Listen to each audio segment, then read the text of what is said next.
Ouais, enfin, queue de vache, je sais pas comment sont les vaches japonaises, mais ça me paraît un peu bizarre. Ici, on est devant un Cephalotaxus arringtonia Korean Gold, ou pin à queue de vache, ou encore pin à prune. C'est un pin qui pousse naturellement au Japon. Il peut d'ailleurs être assez imposant, on va dire 10 mètres de hauteur et plus ou moins 3 mètres de large, et qui ressemble effectivement un petit peu, c'est pour ça que je l'ai mis à côté de notre propre if, le Taxus baccata. Ici c'est un Taxus baccata fastigata robusta qui va pousser toujours de manière fastigée, donc de manière très étroite. Mais je l'ai mis justement juste à côté parce que tout simplement, voilà, on appelle cet arbre le Cephalotaxus, en latin ça veut dire à tête de taxus, donc ça ressemble effectivement un petit peu botaniquement à un if.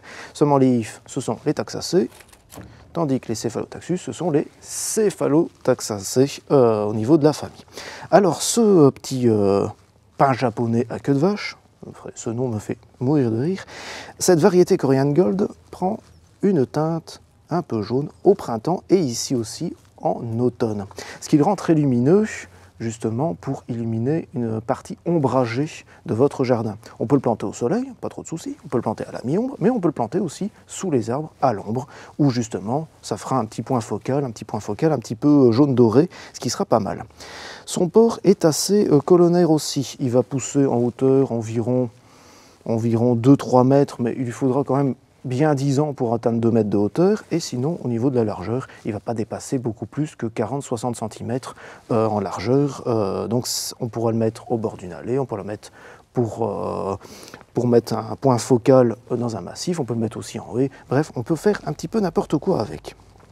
Pour la plantation, eh bien, ça a besoin d'une terre un petit peu acide, je dirais neutre à acide, une terre assez riche et humifère, mais surtout une terre bien drainée qui va rester fraîche en été. Si vous êtes en épisode de sécheresse, n'oubliez pas de lui mettre un petit arrosoir d'eau au pied de temps en temps et peut-être même de bassiner un peu le feuillage, et sinon ça va pousser tout seul.